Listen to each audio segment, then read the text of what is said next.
Jake Sullivan stepped off the transport ship and looked around at Nexus Prime. The space station was huge, bigger than any city he had ever seen on Earth. Bright lights covered every surface, and aliens of all shapes and sizes walked through the wide corridors.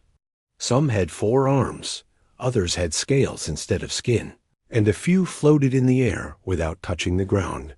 He carried only a small bag with his few belongings. His military uniform was clean, but simple compared to the fancy clothes worn by the other visitors. People stared at him as he walked by. Some pointed and whispered to each other. Jake knew what they were thinking.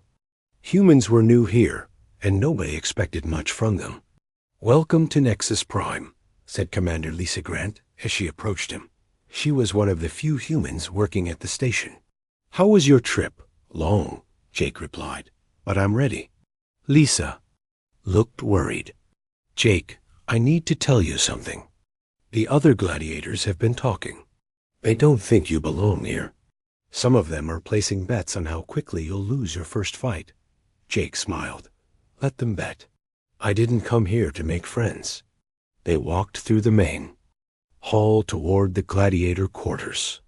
The ceiling was so high that Jake couldn't see the top. Holographic displays showed highlights from past fights. In one video, a creature with 6 legs and razor-sharp claws tore apart a metal dummy in seconds. In another, a being made of what looked like living rock smashed through a concrete wall with its bare hands. "That's what you're up against," Lisa said, noticing Jake watching the displays. "These aren't normal fighters. Most of them have natural weapons, enhanced strength, or special abilities that humans don't have." "I know," Jake said, "but humans have something too." "What's that?" "We're stubborn." They reached the gladiator registration area. Behind a large desk sat a blue-skinned alien with 4 eyes. It looked at Jake like he was a bug that had crawled out of the floor. "Name?" the alien asked in a bored voice. "Jake Sullivan, representing Earth and the human species." The alien typed something into its computer. "Weight class ... You're small for a gladiator. Are you sure you want to do this? We have a nice gift shop if you'd rather buy souvenirs." Other aliens in the area started laughing. Jake kept his face calm. "I'm sure." "Fine. Your preliminary fights start in 3 days. Try not to die too quickly. It's bad for business." As they left the registration area, Lisa touched Jake's arm. "You don't have to prove anything to these people." "Yes, I do," Jake said. "Not just for me, but for all humans. If I fail here, they'll never take us seriously." They walked toward the gladiator living quarters. The halls were filled with fighters from dozens of different worlds. Jake saw a massive creature covered in spikes, talking to a group of smaller aliens. Near a training room, a warrior with metal arms was lifting weights that would crush a normal human. Then Jake saw her. Zara Vekmer stood in the center of a crowd of reporters and cameras.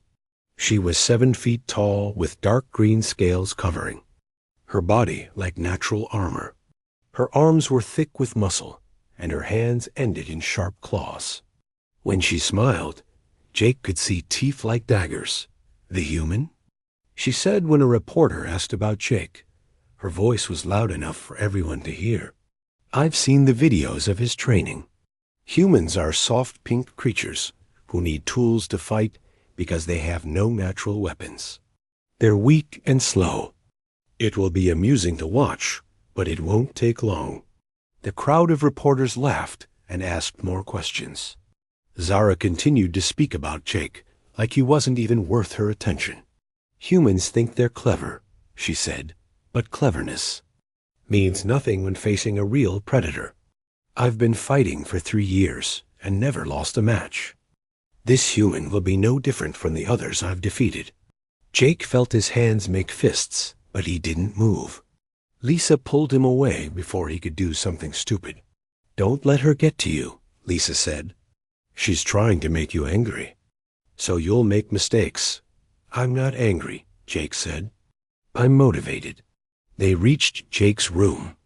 It was small but clean, with a bed, a desk, and a window that looked out at the arena. The fighting area was enormous, with seats for thousands of spectators. Jake could see work crews preparing for the upcoming tournament. Jake, Lisa said, I need you to understand something. The other species have been fighting in these arenas for hundreds of years. They have advantages that humans simply don't have. Natural armor, enhanced strength, poison, telepathy, things we can't compete with directly. Jake sat on the bed and looked out at the arena. Then I'll have to compete indirectly. What do you mean? Every opponent has weaknesses. Every advantage comes with a cost. I just need to find what those are. Lisa left him alone to rest. Jake unpacked his few belongings and thought about the journey that brought him here. He had been a soldier for 10 years, fighting in difficult conditions against enemies who often had better equipment and more soldiers. He had learned that winning wasn't always about being the strongest or having the best weapons. Sometimes it was about lasting longer than the other guy. A knock on his door interrupted his thoughts. Jake opened it to find Dr. Alan Carter, a thin man with gray hair and thick glasses. I'm your trainer, Dr. Carter said. I've been studying alien physiology for the past 5 years, preparing for this moment. What did you learn? Dr. Carter smiled. That every species thinks their natural advantages make them unbeatable. But advantages can become weaknesses if you know how to use them. They spent the next several hours going over files on Jake's potential opponents. Each alien species had evolved differently, giving their fighters unique abilities. But Dr. Carter pointed out flaws in each one. The Catherians, like Zara, are strong and have natural armor, he said, but they're used to winning through direct attacks. They don't expect opponents who can think faster than they can fight.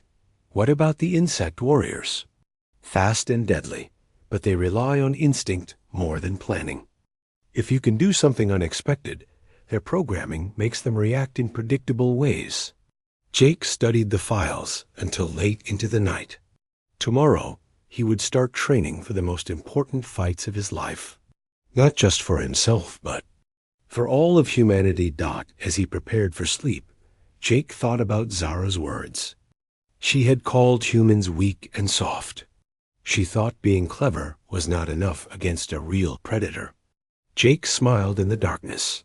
She was about to learn that humans had survived on Earth by being the most dangerous predators of all. Not because they were the strongest or fastest, but because they never gave up and they never stopped learning. The tournament would begin soon, and Jake Sullivan was ready to show the galaxy what humans could do. The arena was louder than Jake had expected. Thousands of aliens filled the seats, making sounds he had never heard before. Some roared, others clicked their claws together, and a few made high-pitched whistles that hurt his ears. Most of them were here to watch him lose. Jake walked onto the fighting platform wearing simple armor that Dr. Carter had designed. It was lighter than what most gladiators wore, but it would let him move faster. In his hands, he carried a metal staff with a sharp point on each end. Across the arena, his first opponent waited. The creature looked like a giant scorpion, but walked on 2 legs like a human. Its name was Vex the Stinger, and it had won 12 fights in a row. 2 massive claws clicked together as it sized up Jake. A poisonous tail curved over its back, ready to strike. Look at the human, laughed an alien in the crowd. He's so small. This will be over in 30 seconds, said another. The arena master, a floating creature with tentacles instead of arms, announced the fight. In the blue corner, representing the Scorpion worlds, Vex the Stinger, 12 wins, 0 losses, 8 kills. A crowd cheered loudly. In the red corner, representing Earth, Jake Sullivan, 0 wins, 0 losses, 0 kills. A few humans in the crowd cheered, but they were drowned out by laughter from the aliens. The bell rang, and Vex charged forward with surprising speed. Its claws spread wide to grab Jake and crush him, but Jake was already moving. He rolled to the side just as the claws snapped shut where his head had been. Vex spun around and attacked again. This time its tail came down like a spear, trying to inject Jake with deadly poison. Jake used his staff to knock the tail away, then stepped back quickly. "Run, little human," Vex hissed. "You only make it harder on yourself." Jake didn't answer. He was studying his opponent, watching how it moved, looking for patterns. Vex was strong and fast, but it attacked the same way each time. Claws first, then the tail if that didn't work. The crowd was getting bored. They wanted to see blood, not a human running around the arena. "Fight him," someone yelled. "Stop dancing and die like a warrior." Jake continued to avoid Vex's attacks, but each dodge was getting him closer to something. Near the edge of the arena stood a metal post that held up the protective barrier. Jake had noticed it when he first entered the fighting area. Vex charged again, frustrated that it hadn't caught the quick human yet. Its claws reached out to grab Jake, who waited until the last second before diving to the side. Vex couldn't stop in time and slammed into the metal post. The impact rang like a bell through the arena. For a moment, Vex was stunned. That was all Jake needed. He spun his staff and struck the creature's tail joint where the armor was thinnest. Vex screamed in pain as its tail went numb. Without its most dangerous weapon, it was just a big target. Jake moved in quickly, using his staff to strike at weak points in Vex's armor. He hit the joints where the legs connected to the body. He struck the soft spots between the armor plates. Each hit was precise and planned. The crowd grew quiet. This wasn't what they had expected to see. Vex tried to fight back, but its movements were getting slower. Jake had damaged its legs, and now it could barely stand. In desperation, it swung both claws at once, hoping to catch Jake in a bear hug. Jake dropped to the ground and swept his staff at Vex's damaged legs. The creature fell backward with a crash that shook the arena floor. Jake stood over his defeated opponent with his staff, pointed at Vex's throat. "Yield," Jake said quietly. "I yield," Vex gasped. The arena was silent for a moment. Then a few humans started cheering. Soon others joined in, even some aliens who had bet against Jake. "The winner," announced the arena master, sounding surprised. "Jake Sullivan." Jake helped Vex to its feet. The creature looked at him with new respect. "You fight like no warrior I have seen," Vex said. "How did you know to attack my leg joints?" "I watched you fight before," Jake replied. "You always charge straight ahead. Strong fighters often do that because it usually works. But everything has a weakness if you look hard enough."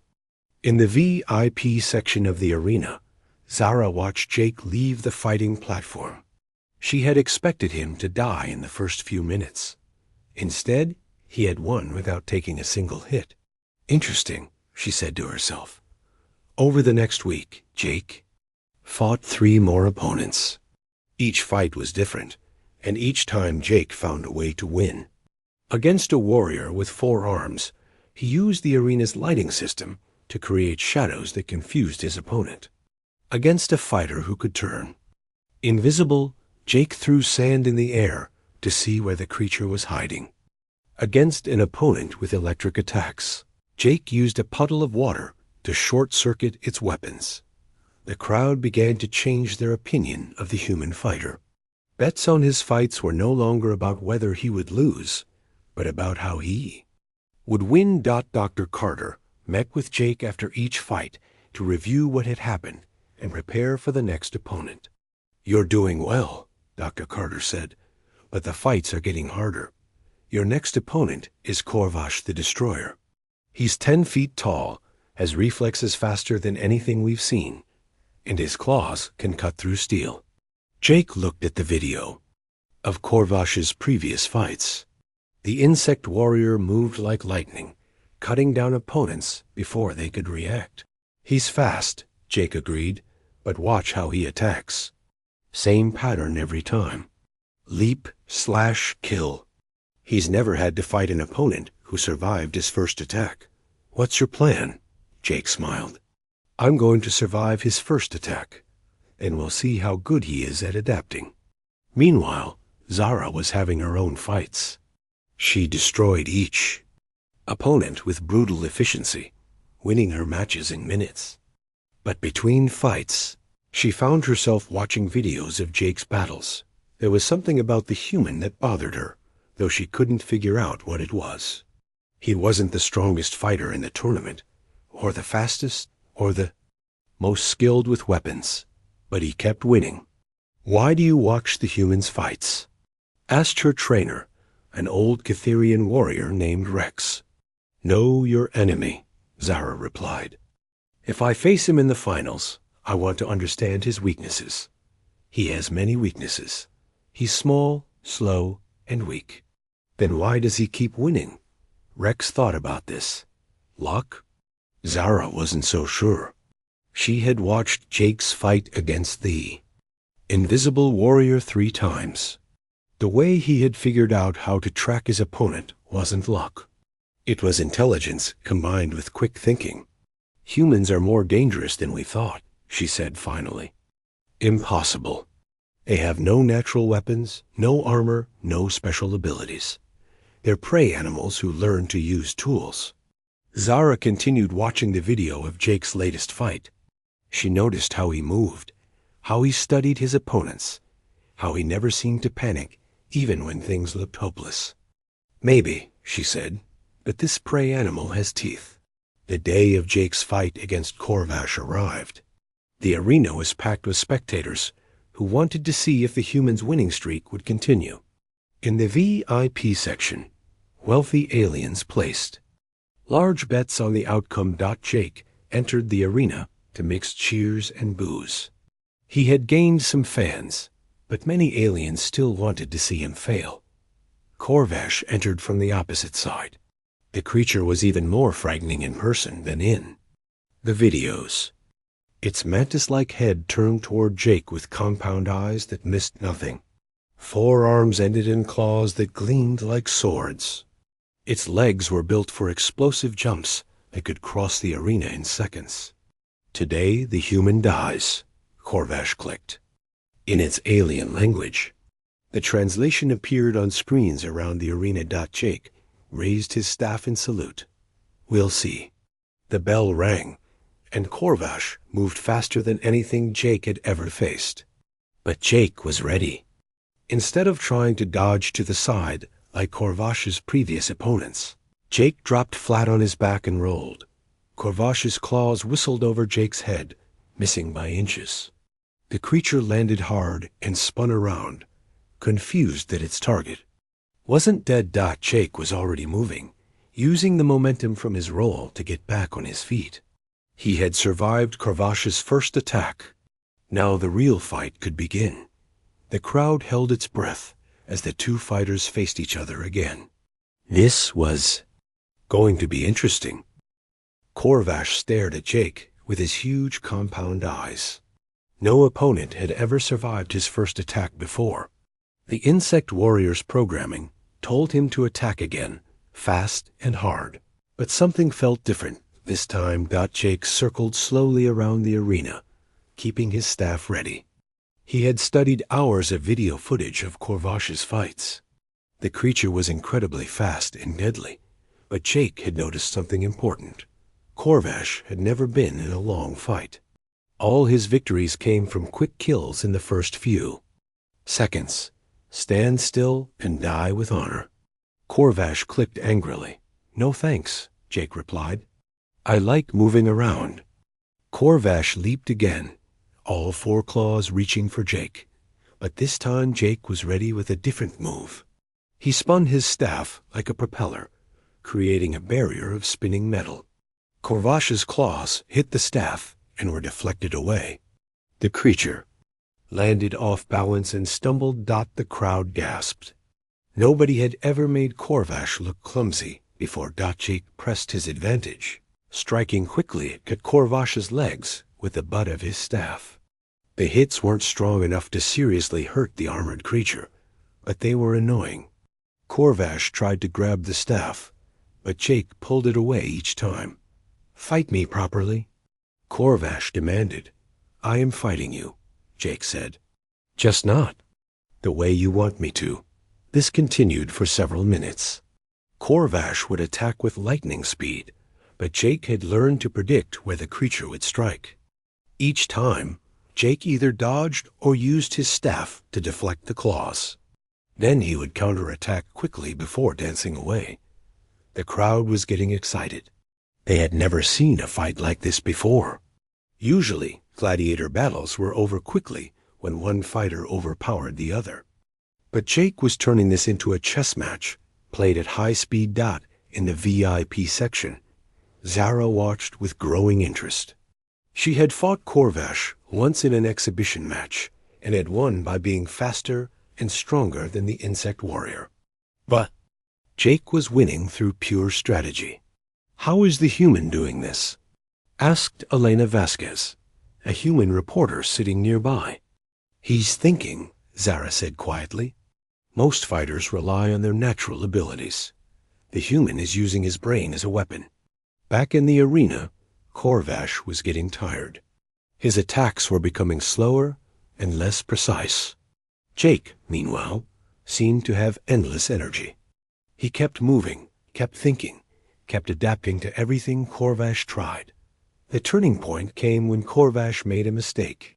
Frustrated by his inability to catch Jake, he tried a new attack pattern. Instead of leaping forward, he jumped high, into the air, planning to come down on Jake from above with all four claws. But Jake had been waiting for Corvash to try something different. As the creature flew through the air, Jake rolled to the side and thrust his staff upward. The sharp point caught Corvash in the soft joint where his arm connected to his body. Corvash screamed and crashed to the arena floor. Green blood dripped from the wound, and one of his arms hung useless at his side. "Impossible," Corvash gasped.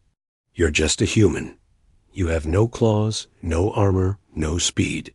Jake stood over the wounded creature. "I have something better. I have stubbornness." Corvash tried to get up, but Jake placed the point of his staff against the creature's throat. "Yield," Jake said. For a moment, Corvash's pride warred with his survival instinct. Then he lowered his head. "I yield." The crowd exploded in cheers. Even aliens who had bet against Jake were impressed by what they had seen.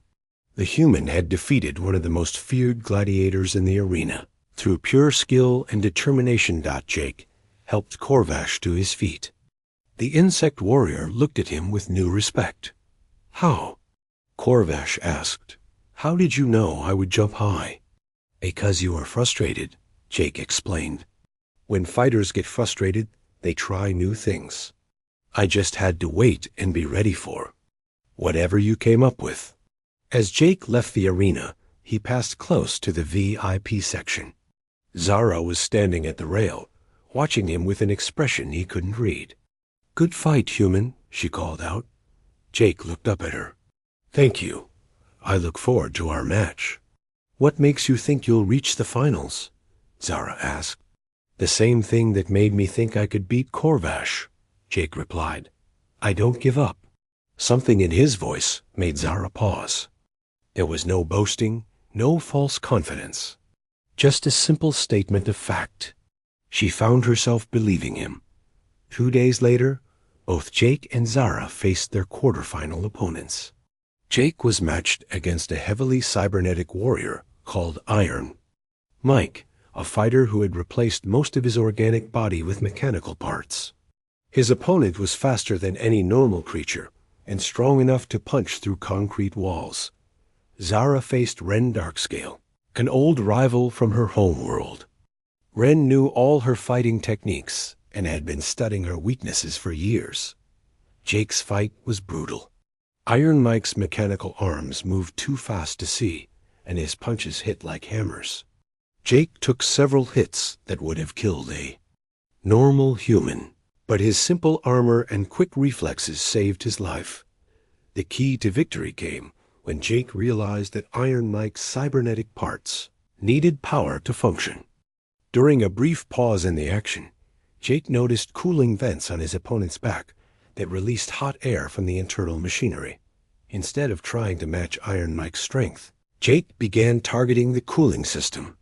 Each time his opponent attacked, Jake would dodge and strike at the vents with his staff. After several hits, one of the vents cracked. Iron Mike began to slow down as his systems overheated. His punches became wild and uncontrolled. When he finally collapsed from heat exhaustion, Jake was barely standing but still on his feet. "Winner, Jake Sullivan," announced the arena master. Meanwhile, Zara's fight against Ren was closer than anyone expected. Her old rival knew her moves so well that he could counter almost everything she tried. For the first time in years, Zara found herself in a truly difficult battle. The fight went on for nearly an hour, both warriors trading blows and looking for advantages. Zara won in the end, but only barely. As she stood over Ren's defeated form, she realized something important. She had become overconfident in her abilities, and that overconfidence had nearly cost her the match. After the fights, Zara found herself walking toward the medical bay where Jake was recovering.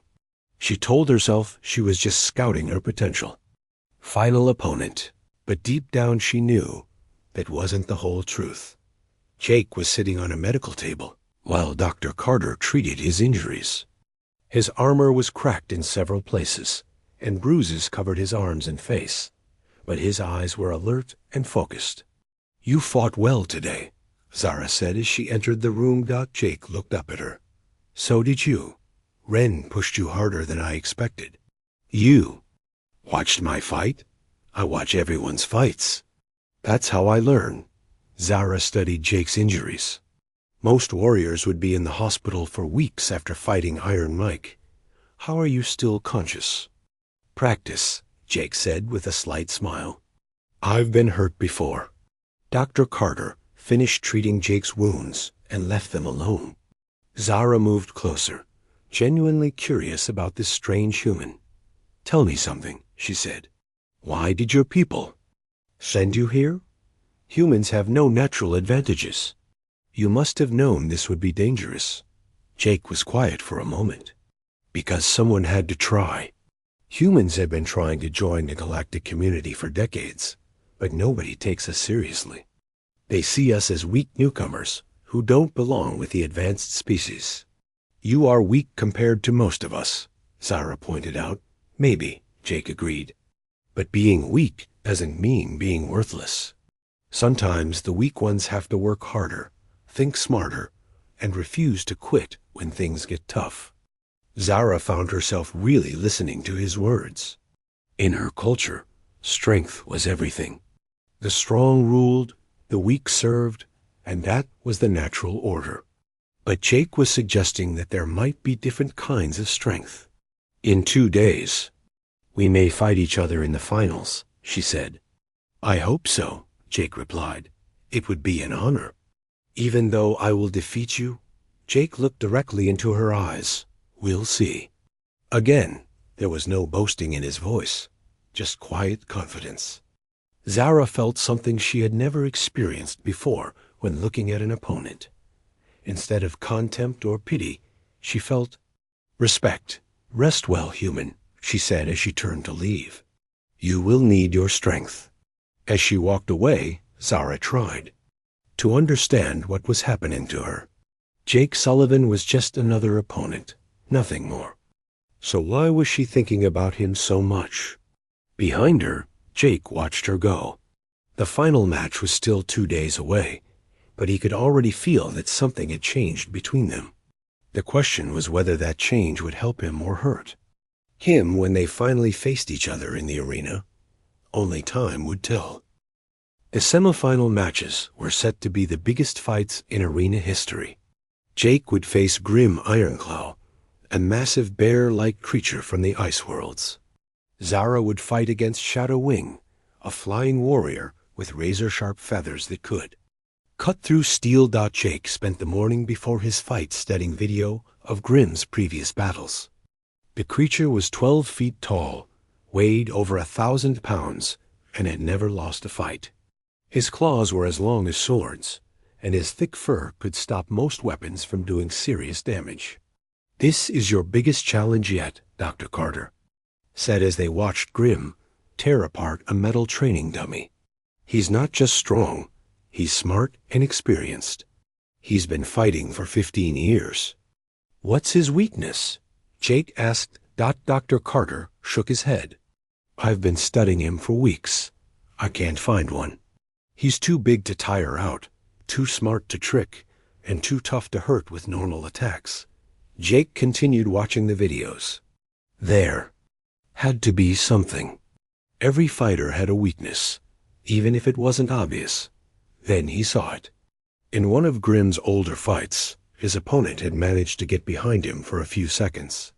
During that time, Grim had spun around quickly to face the threat. For just a moment, he had been off balance. "There," Jake said, pointing at the screen. "Did you see that?" "See what?" "When someone gets behind him, he panics a little. He's so big that he can't turn around easily. For a few seconds, he's vulnerable." Dr. Carter replayed the scene. "You're right, but how are you going to get behind him?" "He'll be watching for that now." Jake smiled. "I'll make him forget to watch." Meanwhile, Zara was preparing for her own fight. Shadow Wing was dangerous in a completely different way than her previous opponents. The bird-like warrior could fly around the arena, diving down to attack with her sharp feathers before flying away again. But Zara wasn't really thinking about Shadow Wing. She kept remembering her conversation with Jake in the medical bay. There had been something about the way he talked, the quiet confidence in his voice, that she couldn't forget. "You seem distracted," said Rex, her trainer. "Are you worried about Shadow Wing?" "No," Zara replied. "I can handle her." "Then what's bothering you?" Zara was quiet for a moment. "Tell me about humans. What do you know about their species?" Rex looked confused. "They're weak newcomers. Why do you ask?" "The human Gladiator has made it to the semifinals." "That's not something a weak species should be able to do." "He's been lucky," Rex said. "But luck runs out. If you face him in the finals, you'll crush him easily." Zara nodded, but she wasn't convinced. Jake hadn't looked lucky in his fights. He had looked smart, determined, and utterly fearless. The afternoon arrived, and both semifinal fights were scheduled one after the other. Jake's fight would go first. The arena was packed with the largest crowd in tournament history. Beings from across the galaxy had come to see if the human could continue his impossible run. In the VIP section, ambassadors and leaders watched with great interest. The outcome of these fights would affect political relationships between species for years. To come. Jake entered the arena to thunderous cheers from the human section and mixed reactions from everyone else. He had gained many fans during his run, but just as many aliens wanted to see him fail. Grim Ironclaw entered from the opposite side, and the arena shook with each step he took. The creature was even more impressive in person than in the videos. His massive paws could crush a normal fighter with one swipe, and his roar could be heard throughout the station. "Today, the human story ends," Grim growled in his deep voice. Jake raised his staff in salute. "We'll see about that." The bell rang, and Grim charged forward like an avalanche. His massive size made the arena floor shake with each step. Jake waited until the last possible moment, then dove to the side just as Grim's claws swept through the air where he had been standing. But unlike his previous opponents, Grim didn't stop to look around for Jake. The bear warrior spun immediately. and swung his other paw in a wide arc. Jake barely managed to roll away before the claws hit the ground, sending up sparks from the metal floor dot. This was different from Jake's other fights. Grim was too experienced to fall for simple tricks, too big to tire out quickly, and too smart to make obvious mistakes. For the first time since arriving at Nexus Prime, Jake found himself being pushed backward across the arena. Grim's attacks came one after another, each one forcing Jake to use all his speed and skill just to avoid being hit. The crowd sensed that this fight was different. Jake wasn't controlling the pace like he had in previous matches. He was struggling. To survive against an opponent who seemed to have an answer for everything he tried. In the VIP section, Zara found herself leaning forward in her seat. She should have been hoping that Grim would eliminate Jake, making her path to victory easier. Instead, she realized she was silently cheering for the human to find a way to win. The fight continued for 20 minutes, with Grim slowly but steadily gaining the advantage. Jake's armor was cracked. He was bleeding from several cuts, and his movements were getting slower. Then Grim made his first mistake. Confident that victory was near, he stood up on his hind legs to deliver a crushing blow. That would end the fight. For a moment, his massive belly was exposed. Jake saw his chance. Instead of dodging away like he had been doing, he rolled forward between Grim's legs. The move was so unexpected that Grim couldn't react in time. Suddenly, Jake was behind the massive warrior, just like in the old video he had studied. Grim tried to spin around, but his size worked against him. For a few crucial seconds, he was off balance and vulnerable. Jake struck with everything he had left, driving his staff deep into the soft spot behind Grim's knee. The bear warrior roared in pain and collapsed to one knee. Now Jake had the advantage. He needed. With Grim unable to stand properly, Jake could attack the places where the thick fur didn't protect him. He struck at joints, at the spaces between ribs, at anywhere that might cause enough pain to end the fight. Grim tried to fight back, but he couldn't turn fast enough to catch Jake. Each time he swung his massive paws, Jake was somewhere else, striking quickly before moving again. Finally, after what felt like hours, Grim collapsed completely. "I yield," he gasped. "The human ... wins." The arena erupted in the loudest cheers Jake had ever heard. He had done the impossible, defeating an opponent that everyone said couldn't be beaten. As Jake helped Grim to his feet, the old warrior looked at him with new respect. "How did you know about my weakness?" he asked. "I watched your old fights," Jake replied. "Everyone has a weakness, even me. What's your weakness, human?" Jake smiled. "Tiredly, I'm stubborn. Sometimes I don't know when to quit." "That doesn't sound like a weakness." "It is when quitting would be the smart thing to do." An hour later, Zara faced Shadow Wing in the second semifinal. The flying warrior was fast and dangerous, but Zara's mind wasn't completely focused on the fight. She kept thinking about Jake's victory over Grim. Shadow Wing attacked from the air, diving down with her razor feathers spread like knives. Zara dodged and tried to grab the bird warrior as she flew past, but Shadow Wing was too quick. The pattern continued for several minutes. Shadow Wing would dive, attack, and fly away before Zara could counter. Small cuts appeared on Zara's arms and shoulders from the sharp feathers, but Zara was learning. Each attack showed her more about Shadow Wing's patterns.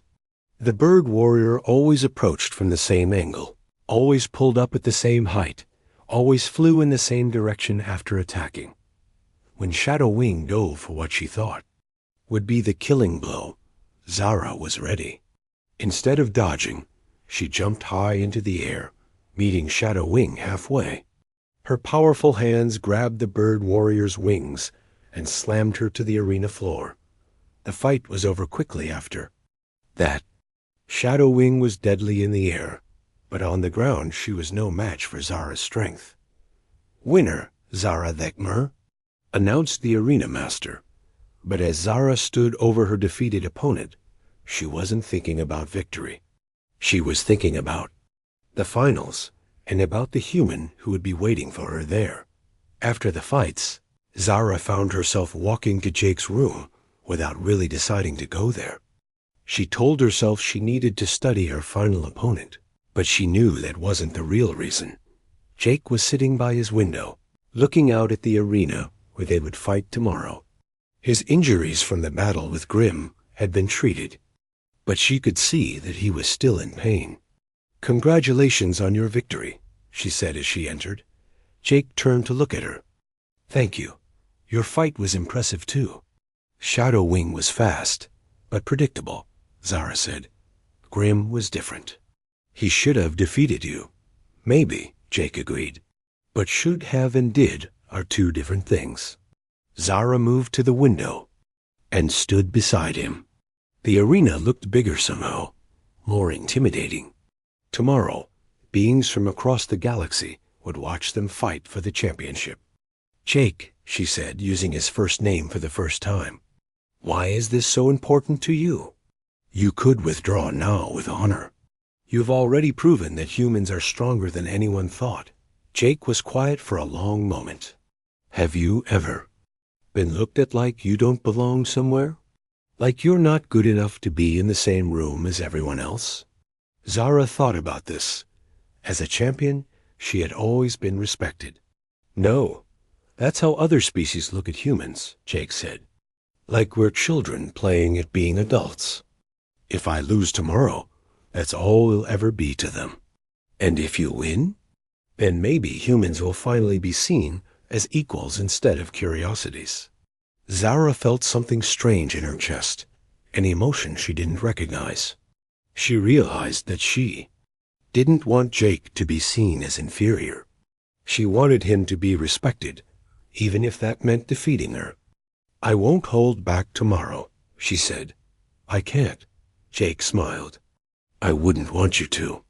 A victory doesn't mean anything if your opponent isn't trying their best." They stood together in comfortable silence, watching the arena being prepared for tomorrow's final battle. Neither of them spoke about what they were both feeling, that something had changed between them, something that had nothing to do with fighting or winning or losing. Tomorrow, they would be enemies in the arena. But tonight, they were just two warriors who had found something unexpected in each other. Respect, understanding, and perhaps something even deeper than that. The morning of the final match arrived with more excitement than Nexus Prime had ever seen. Ships from hundreds of worlds had arrived during the night, bringing spectators who wanted to witness history. The arena was packed beyond capacity, with beings standing in the aisles and floating in the air above the seats. In his room, Jake prepared for the most important fight of his life. His simple armor had been repaired and reinforced, but it still looked plain compared to the elaborate gear worn by other gladiators. Dr. Carter helped him check every piece of equipment. "The entire galaxy is watching," Dr. Carter said. "No pressure, right?" Jake smiled. "I've been fighting my whole life. This is just one more fight against the undefeated champion who's never even been knocked down." "Everyone falls eventually," Jake replied, "even champions." Meanwhile, Zara sat in her own room, staring at her reflection in the mirror. She had won 37 fights in a row and had never found an opponent who truly challenged her. She should have been confident about facing Jake. Instead, she felt something she had never experienced before a fight. Uncertainty. Rex entered her room, carrying her ceremonial armor. The arena master wants both fighters ready in 1 hour.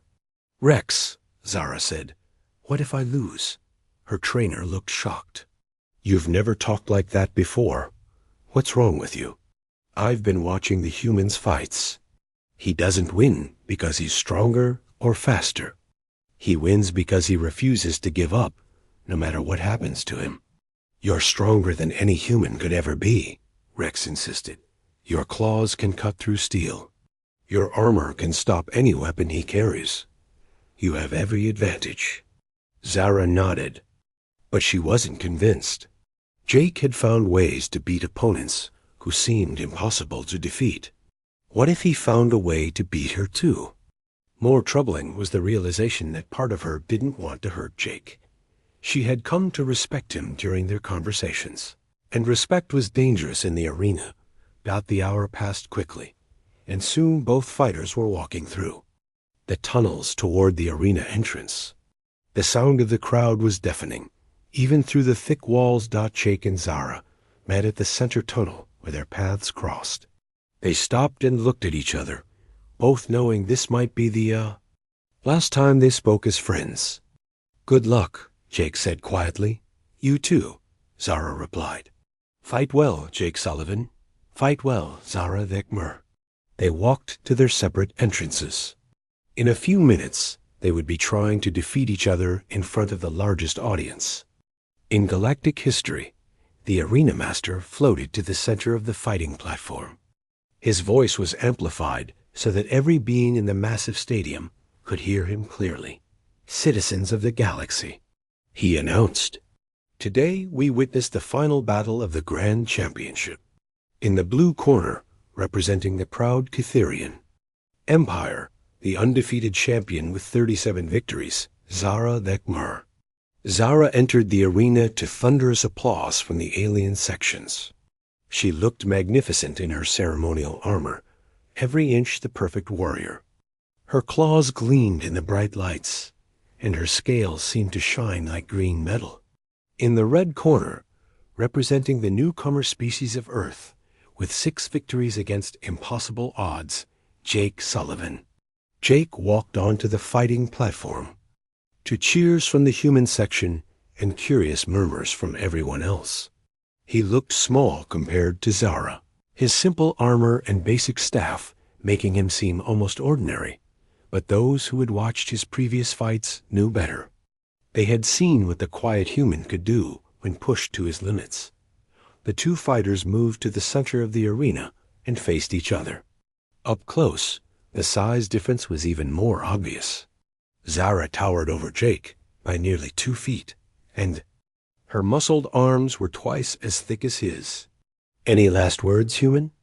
Zara asked, loud enough for the crowd to hear. Jake looked up into her eyes and spoke quietly, so only she could hear. "Thank you for showing me what real strength looks like." Zara felt her heart skip a beat. Those weren't the words of an enemy. They were the words of someone who cared about her. The arena master raised his hand. "Fighters ready? Begin." The bell rang and the final battle started. Zara moved first, but not with her usual aggressive attack. Instead, she circled Jake slowly, looking for openings. She had learned from watching his previous fights that rushing in blindly was a mistake. Jake moved in the opposite direction, keeping his staff ready. He studied Zara's movements, looking for the patterns and weaknesses that had helped him win every other fight. But Zara was different from his previous opponents. She had been studying him too, and she adapted her style to counter his tactics. When Jake tried to use the arena's features to his advantage, Zara was there to block his path. When he attempted to attack her joints and weak spots, her claws knocked his staff away. The crowd grew quiet as they realized this fight would be different from the quick victories they were used to seeing. Both fighters were being careful, neither wanting to make the first mistake. The real battle began when Jake finally committed to an attack. He feinted toward Zara's left side, then spun and struck at her right knee. But Zara had expected this move from watching his other fights. Her claw swept down and caught his staff, trapping it against the arena floor. For a moment, they were locked together, Jake trying to pull his weapon free while Zara held it trapped. Then Zara's other hand swept toward Jake's head with claws extended. Jake let go of his staff and rolled backward, barely avoiding the claws that would have ended the fight. He came up empty-handed, facing an armed opponent for the first time. Since arriving at Nexus Prime. The crowd gasped. Without his staff, Jake looked helpless against Zara's natural weapons. Jake had trained for this possibility. Dr. Carter had taught him to fight without weapons, using speed and intelligence instead of strength. He continued to move, staying just out of reach of Zara's claws while looking for an opportunity. That opportunity came when Zara overextended during an attack. Jake grabbed her wrist and used her own momentum to throw her across the arena. It was a move that required perfect timing and technique, and it worked beautifully. Zara hit the arena wall hard, but recovered quickly. She was beginning to understand why Jake had been so successful. He didn't just react to what his opponents did. He made them react to him. The fight continued for nearly an hour, both warriors pushing each other to their limits. Jake's speed and cunning were matched against Zara's strength and natural weapons. Neither could gain a decisive advantage. The turning point came when both fighters were exhausted. Zara had several small cuts from where Jake had managed to strike her. While Jake's armor was torn and he was bleeding from claw marks on his arm's dot in desperation, Zara tried her most powerful attack. She leaped high into the air, planning to come down on Jake with all four claws extended. It was the same move that had won her the championship 2 years earlier. But Jake had been waiting for her to try something desperate. As Zara came down toward him, he didn't dodge to the side like her previous opponents had done. Instead, he rolled forward between her legs, just as he had done against grim Iron Claw. Zara landed hard and off balance. For a crucial moment, she was vulnerable with her back turned to Jake. Jake grabbed his staff from where it had fallen and struck at the one weak spot he had found in Zara's armor. There was a small gap where her back plates didn't quite meet, right between her shoulder blades. The staff hit perfectly, and Zara cried out in pain. She spun around to face Jake, but her left arm now hung useless at her side. The crowd was on its feet, screaming with excitement. The undefeated champion had been hurt for the first time in her career, but Zara wasn't finished. Even with one arm damaged, she was still dangerous. She switched to a one-handed fighting style and continued to attack with deadly precision. Jake was running out of energy. The long fight had pushed him beyond his normal limits, and he could feel his strength failing. But he remembered what he had told Corvash after their fight. Humans were stubborn. He refused to give up, even when getting up would have been the smart thing to do. The end came suddenly. Zara lunged forward with her good arm, trying to grab Jake and end the fight with her superior strength. But Jake had one last trick to try. Instead of dodging away, he stepped toward Zara and dropped to one knee. His staff came up just as she reached for him, the blunt end striking her in the chest right over her heart. The impact lifted Zara off her feet and sent her crashing to the arena floor. She tried to get up, but her body wouldn't respond. The strike had been perfectly placed, disrupting her nervous system without causing permanent damage. Jake stood over her with his staff pointed at her throat, just as he had done with every other opponent. "Yield," he said quietly. Zara looked up at him, her green eyes filled with something Jake had never seen there before. It wasn't defeat or anger. It was admiration. "I yield," she said. The arena exploded in the loudest cheers in its history. Beings from hundreds of worlds were on their feet, applauding the impossible victory they had just witnessed. The human section was going wild, but even many aliens were cheering for Jake's incredible achievement. "The winner," announced the arena master, his voice barely audible over the crowd noise, "a new grand champion, Jake Sullivan." Jake helped Zara to her feet, supporting her weight as her nervous system recovered from his final strike. She looked at him with new understanding. "You did it," she said. "You actually did it. We both did it," Jake replied. "I couldn't have won without learning from you." "Learning what?" "That being strong isn't about having the biggest claws or the thickest armor. It's about never giving up, no matter how impossible things look." Zara smiled and Jake realized it was the first time he had seen her look truly happy. Is that a human philosophy? It is now. As they walked toward the medical area together, Zara made a decision that surprised even her. "Jake," she said, "when you're ready for your next challenge, I want to be your partner, not your opponent." Jake looked at her in surprise. "You mean that? I've spent my whole life believing that strength came from natural advantages. You taught me that real strength comes from the heart. I want to learn more about that kind of strength. What about your people? What will they think about you partnering with a human?" Zara smiled again. "They'll think I'm smart enough to recognize a true warrior when I see one." As they reached the medical bay, Jake realized that he had accomplished something even more important than winning the championship. He had earned the respect of the galaxy's finest warrior, and in doing so, he had earned respect for all of humanity. But more than that, he had found something he hadn't been looking for when he came to Nexus Prime. He had found someone who understood him, someone who saw past his physical limitations to the strength that lay beneath. The victory celebration that night was unlike anything the station had ever seen. Humans and aliens celebrated together, toasting Jake's impossible achievement. But Jake and Zara slipped away from the crowds to stand together on an observation deck, looking out at the stars. "So what happens now?" Zara asked. "Now we show the galaxy that humans and Catherians can work together," Jake said. "We prove that strength comes in many forms, and that the best teams are made up of people who complement each other's abilities."